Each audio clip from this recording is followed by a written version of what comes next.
اعوذ باللہ من الشیطان الرجیم، بسم اللہ الرحمن الرحیم۔ ایک صحابی رضی اللہ تعالی عنہ کے نکاح کا ایمان افروز واقعہ۔ حضرت سہل بن سعد رضی اللہ تعالی عنہ بیان کرتے ہیں کہ ایک عورت رسول اللہ صلی اللہ علیہ وآلہ وسلم کے پاس آئی اور عرض کرنے لگی کہ حضور صلی اللہ علیہ وآلہ وسلم، میں نے اپنے آپ کو آپ صلی اللہ علیہ وآلہ وسلم کے حوالے کر دیا۔ جو آپ صلی اللہ علیہ وآلہ وسلم میرے متعلق فرمائیں گے مجھے منظور ہے۔ آپ صلی اللہ علیہ وآلہ وسلم نے سر جھکایا۔ وہ عورت وہیں بیٹھ گئی۔ ایک صحابی نے کھڑے ہو کر عرض کیا، حضور صلی اللہ علیہ وآلہ وسلم، اگر آپ صلی اللہ علیہ وآلہ وسلم کو ضرورت نہیں تو میرا ہی اس سے نکاح کروا دیجیے۔ آپ صلی اللہ علیہ وآلہ وسلم نے فرمایا، تیرے پاس مہر دینے کے لیے کچھ ہے؟ اس نے کہا، اللہ کی قسم حضور صلی اللہ علیہ وآلہ وسلم، میرے پاس کچھ نہیں ہے۔ آپ صلی اللہ علیہ وآلہ وسلم نے فرمایا، تو اپنے عزیزوں کے پاس جا کر کچھ لے آؤ۔ وہ گیا اور واپس آ کر کہنے لگا، اللہ کی قسم یا رسول اللہ صلی اللہ علیہ وآلہ وسلم، مجھے کوئی چیز نہیں ملی۔ آپ صلی اللہ علیہ وآلہ وسلم نے فرمایا، جا، اگرچہ لوہے کی ایک انگوٹھی ہی مل جائے وہی لے آؤ۔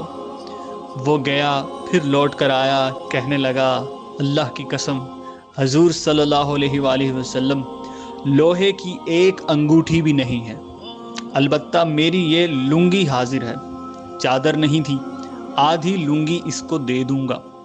آپ صلی اللہ علیہ وآلہ وسلم نے فرمایا، بھلا اس لنگی سے کیا ہو سکتا ہے؟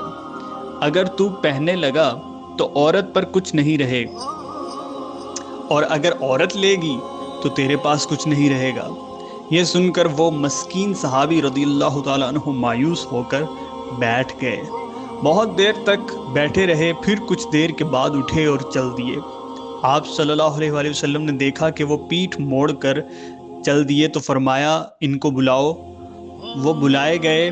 جب حاضر ہوئے تو آپ صلی اللہ علیہ وآلہ وسلم نے فرمایا، تمہیں قرآن کی کون کون سی صورتیں یاد ہیں؟ انہوں نے عرض کیا، حضور صلی اللہ علیہ وآلہ وسلم، فلاں بھی اور فلاں بھی۔ اب شروع ہوئے اور صورتوں کے نام ایک ایک کر کے گنوانے لگے۔ آپ صلی اللہ علیہ وآلہ وسلم نے فرمایا، جاؤ، اس قرآن کے بدلے میں نے اس عورت کا نکاح آپ کے ساتھ کر دیا، جائیں ان کو قرآن سکھا دیں۔ یہ بہت ہی ایمان افروز واقعہ ہے دوستوں۔ اس واقعے سے ہمیں قرآن کی آیات کی اہمیت کا پتہ چلتا ہے۔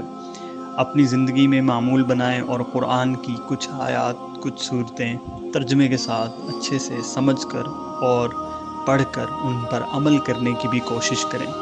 اللہ تعالیٰ آپ کا حامی و ناصر ہو۔ اگر آپ کو یہ واقعہ، یہ ویڈیو، یہ پیغام پسند آیا ہو تو میرے چینل کو ضرور سبسکرائب کریں اور اپنے دوستوں کے ساتھ، احباب کے ساتھ بھی یہ واقعہ ضرور شیئر کیجیے گا۔